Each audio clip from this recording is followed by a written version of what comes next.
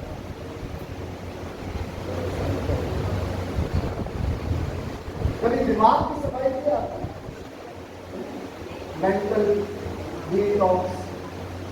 یہ والی ٹرمینالوجی ہوتی ہے.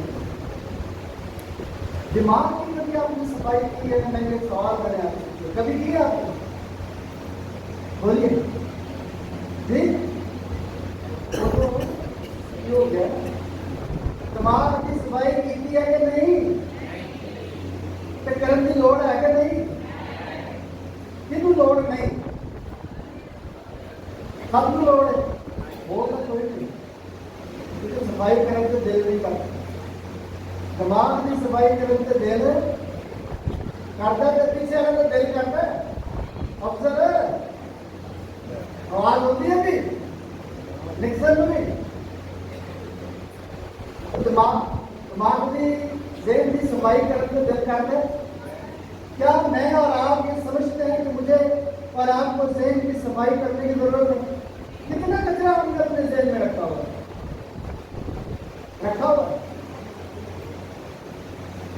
ہے کہ نہیں رکھا ہوا؟ تو پھر کٹنا کرو گے اور جمع کرنا یا کٹنا ہے؟ بولو.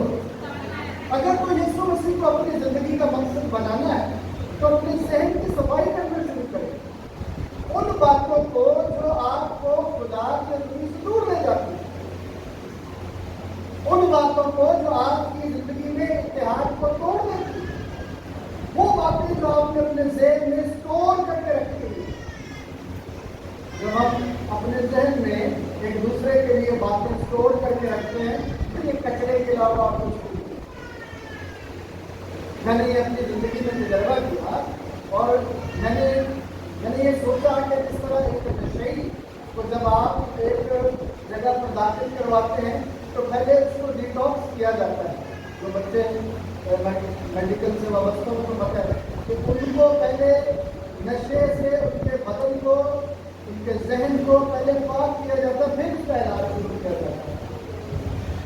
جب تک وہ ساری چیزیں اس کے اندر ہوگی اس پر میڈیکل اثر نہیں کرے گا اور کلام بھی اثر نہیں کرے گا جب تک ہمارے ذہنوں میں کچرا پڑا ہو،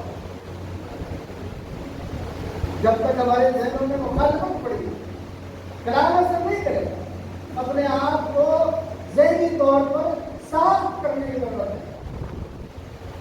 جب پولوس نے ذہن کو صاف کر لیا تو وہ مارنے والے سے بچانے والا بن گیا. ایسے بھی بات نہیں. ہم میں سے کتنے ہیں جو بچانے والے؟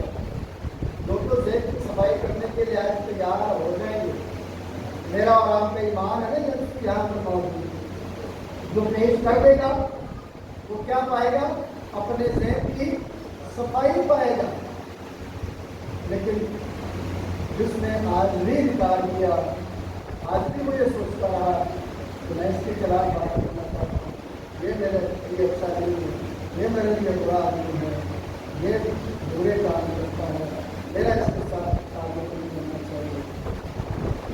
یہ وہ کچرا ہے جو کبھی بھی اس کلام کو قبول نہیں کرے گا اور کلام جائے گا بھی نہیں کہ ناپاکی کی جگہ پر پاکیزگی کا کوئی کام ہی نہیں ہے. بھائی اپنے سر کو دکھائے خداوند کلام کی وجہ سے میرے ذہن کو صاف کرے اور مجھے یسوع کو اپنانے کا فضل رکھے. خداوند کے کلام کو اسی ضرور کرتے. آئیے دعا کریں. تیرے خدا جلالی آسمانی بات، میں تیرا شکر کرتا ہوں کہ تو مجھے یہ سکھاتا ہے کہ میں نے اپنے ذہن کے کچرے کو نکالتا ہوں، گندگی کو نکالتا ہوں، تاکہ تیرا کلام مجھ میں پھنس جائے. میری باتوں سے تیرا کلام جائے گے، میرے بدن سے تیرا جلال ظاہر ہے. کلام تیرے کلام میں لکھا ہے کہ تم قیمت سے خریدے گئے اپنے بدن سے مسیح کا جلال ہے. خداوند کو جتنے آج تیری بات ہوئی، جتنوں نے آج خداوند اپنے آپ کو تیرے حوالے کر دیا ہے، اپنے دل اپنا دماغ کھول کر تیرے کام کرتے ہیں.